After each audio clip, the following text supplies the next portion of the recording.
Hi there, VC. It's Steve Whitty. It's Sunday morning. Clocks have gone back, so it's a little bit light out there. I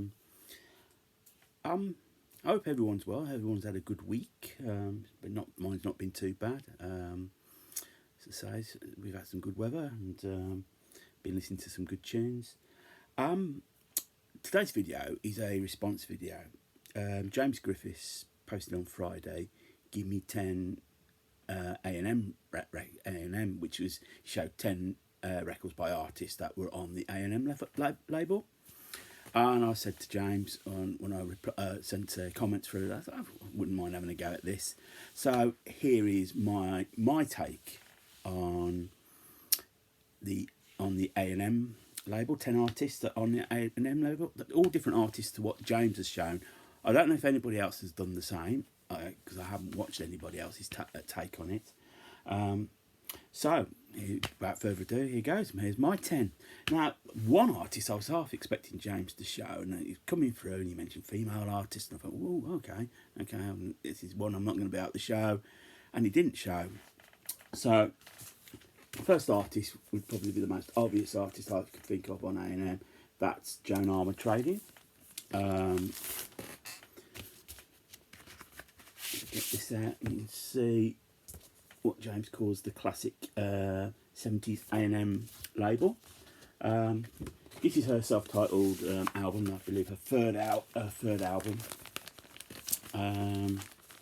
This came out in 1975 and it includes the big hit single Love and Affection, produced by Glyn Johns.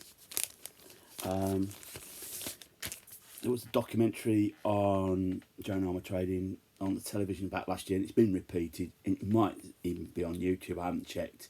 It is fascinating because she's quite closed book, so it's quite rare to her to open up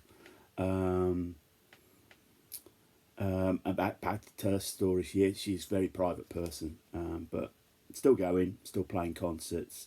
Absolutely wonderful artist, well worth checking out if you haven't already. Put that there. Next artist I'm going to show, this is a follow-up to her most famous album, and I don't know if this is sort of cheating a little bit, because it's Carole King and it's this album's Music, which was the follow-up to Tapestry. Now that came through in the UK on the Epic label. It actually was released on what's known as the OD record label, I believe, and OD70, and then the follow-up Music was licensed through A&M, so you got the early A&M label there. As I said, it was a follow-up to Tapestry, and it was always going to be difficult to follow up Tapestry. It's such a huge seller. I think it's very rare that bands or artists who have big selling albums follow it up with the same sort of success. It is very rare that they do it. It's not a bad album. It isn't Tapestry. It's difficult. It sort of, to me, follows on a little bit too much. Forgive the glare, or the Polly Pockets. But there you go. Now that's Carole King's Music. Artist that sort of is considered to be a bit of a joke now in the UK, but in the 70s and early 80s, he made some actually quite decent albums. It's Christa Berg. This is his Spanish Train and Other Stories album from 75. Probably, I would definitely say his best album. And there you go. It's on the, you see the A&M label there. Spanish Train, a really epic track about somebody playing poker with the devil for his soul. Spaceman Kind of Travelling's on here, closest side one, which comes out every Christmas. Patricia the Stripper as well. They are stories. I think when I showed this originally, these songs are stories, and yeah, fair play to him. Unfortunately, as I said, he's sort of a bit of derided figure now. Lady in Red came out for him in '86, monster, big #1, hit single in the UK, and then his grinning face appeared on every photo op, and he got annoying a little bit, and he never. I don't know if he lost credibility with music fans, obviously, but it was never quite the same.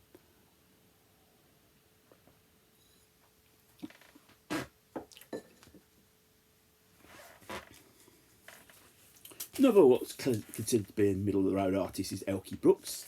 This is her second solo album, 2 Days Away. And this again was her breakthrough album. Again, A&M. This is produced by Lieber and Stoller. Elkie Brooks started out in a band called Garda, and then more famously was in one of the vocalists in Vinegar Joe with Robert Palmer. So this was the second solo album, 2 Days Away, produced by Lieber and Stoller. There's a version of Love Potion #9 that opens the album. Lead's hit single on here, the closing track on side 1, Pearl's the singer, and then some follow-up Sunshine After the Rain. A lot of Lieber and Stoller songs on here, is one imagine. But yes, it was sort of like launching pad to her career in the UK. Again, became a bit very middle of the road. Suffered some hard times. She had a really big selling album called Pearls, which was a cover versions album, very middle of the road, but it sold oodles, and she had television series and whatever. And then, I think in the middle of the 80s, the accountant suddenly turned around and says, well, I haven't been paying your tax, and off. And she ended up having to live on a caravan park, had to sell everything.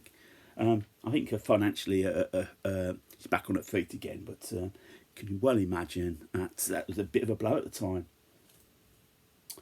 Right, record I've yet to play, but I bought this a few weeks back. This is the Flying Burrito Brothers album. This came out A&M. This is an American edition, so it's come out on an A&M in America.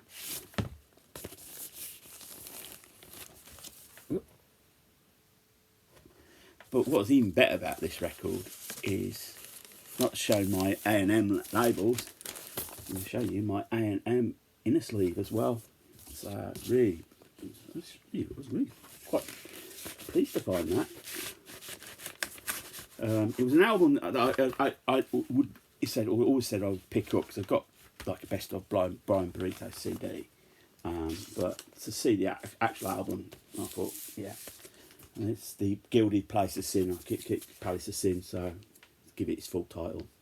There you go, you can see how much I paid for it up there.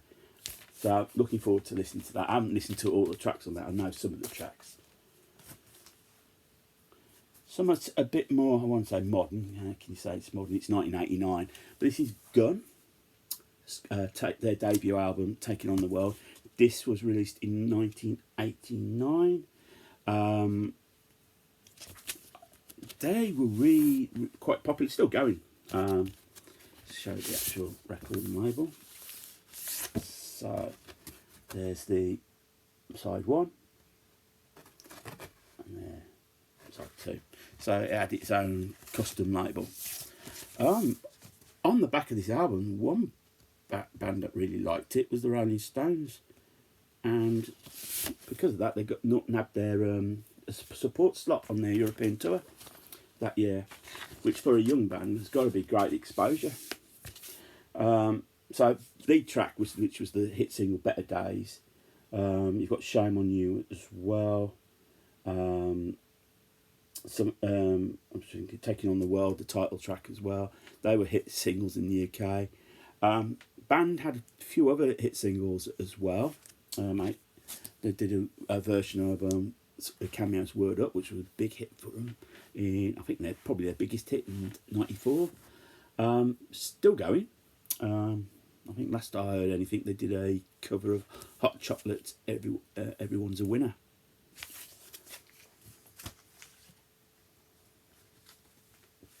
A band that sometimes gets overlooked at Humble Pie. This is their self-titled album, I believe their third album, which came out in 1970. And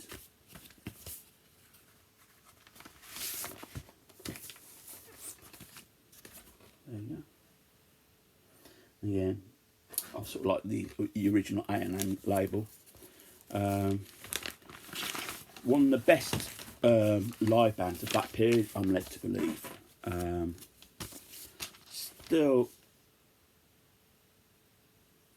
It's still featuring the original lineup. Pete Frampton's still on.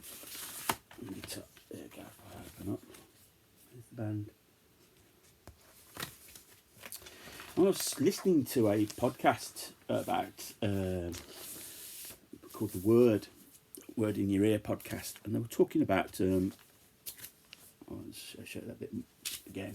Word in Your Ear podcast, and they were going on about bands that. When they forgot their first big royalty check and what they did, particularly in the 60s, and the thing was status symbol was cars, and I believe that all the members of brought in like Rolls Royces, Bentleys, and Aston Martins, the first big royalty check, rather than do something sensible like put it on property. Different times. Okay, next one. This is Iggy Pop's Blah Blah Blah, which came out in 1986. This was co-produced by David Bowie and Davy Richards, and it features Iggy's biggest hit in the UK, Real Wild Child, which is the lead track. Let's get the...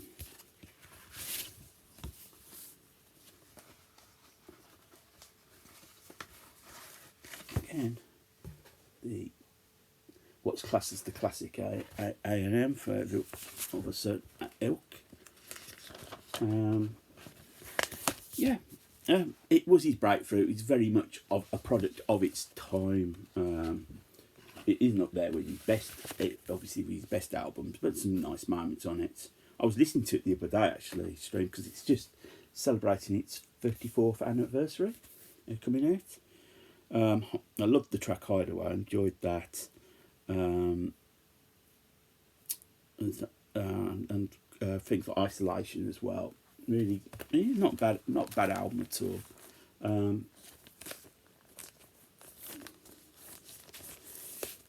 Definitely, it's worth checking out if you're an Iggy fan. But you'll probably, if you know Real Wild Child, you know the album anyhow. Ike and Tina Turner's. Too much glare there. There might be a bit of glare. It's quite a shiny album. Ike and Tina Turner's River Deep, Mountain High. This is actually a reissue, again, on A&M. It's through Phil Spector's Productions. I believe this pressing came out in 1970. It would originally come out on the Phillies album label. Obviously, we all know the best known track, River Deep, Mountain High, which is effectively a Tina Turner solo single. Ike probably never had a looking at over this, and I think some of the resentment, he built up a little bit of resentment over it. Let's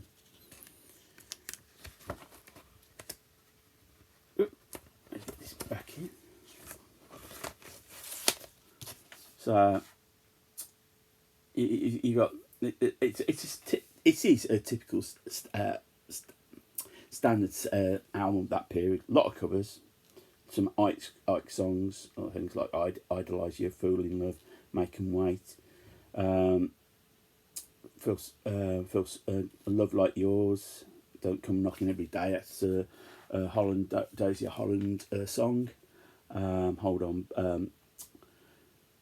Let's see, Save the Last Dance for Me's on here as well. Every Day After Crying, Arthur Alexander song. It's Going to Work Out Fine. Not a bad album. It's one of those you have to sort of like complete. And the final album, that's Joe Cocker, Mad Dog and Englishman. This is the live album. It sort of documents the tour of that time.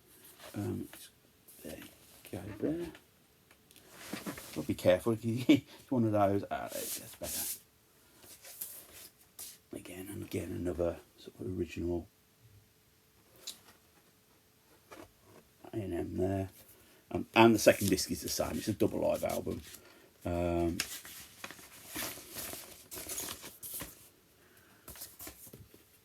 And this tour really broke, and when I say broke Joe Cocker, literally did break him. Careful here, this is the band. There were a lot of dates. Leon Russell basically was been sort of like musical director. And Chris Stevens is still there, who's Cocker's long time bass player and sort of musical arranger. And I say broke him. It literally ended a bit of a mess afterwards. They were playing dates. It was a tough schedule. A lot on Cocker's voice. Again, Cocker's voice, he always gave it throughout and put a lot of detail. And he ended up not so much drug problem. He ended up developing a real bad drink problem towards the end, and sort of, I wouldn't say gave up. Gave up music for a while, but he was not in a fit state. The band itself was great. You got Liam Russell, guitar, piano, Chris Staten, piano, organ. Amongst others, you got Carl Riedel, Derek on Domino's, bass player and bass. Jim Gordon drums, John Keltner's on drums. Bobby Keys is playing tenor sax. The choir included Richard Coolidge on vocals, and that lady's on here, and they suspect that Richard Russell wrote, and it was given that it was written about her. Recorded at the Fillmore East, New York, on the 27th and 28th March 1970. Really good live album. This is an absolute corking condition. I got this. I think I got this at the Record Fair in Bristol earlier on this year. Absolutely wonderful condition. Wonderful album. So there you go. They're my 10 A&M. And I suddenly realised when I looked through and I just did an A&M filter on disc, my collection on Discogs, there was so many more. And I suppose it leaves the door open for others, because I'm not going to name them. There were quite a few, at least 3 others that I could have picked. So it'd be interesting to see what others decide to do on this, if they pick up on this thread. Thanks again, James, for suggesting this thread. It was good fun putting it all together. So that's that, VC. So if you're new to the channel and you like what you see, click on the subscribe button. Thumbs up, thumbs down. Love the interaction. Feel free to leave a comment. I will try and get back to people on it. So whatever you do this weekend, VC, make sure you it's an enjoyable one, and keep spinning. More importantly, keep smiling.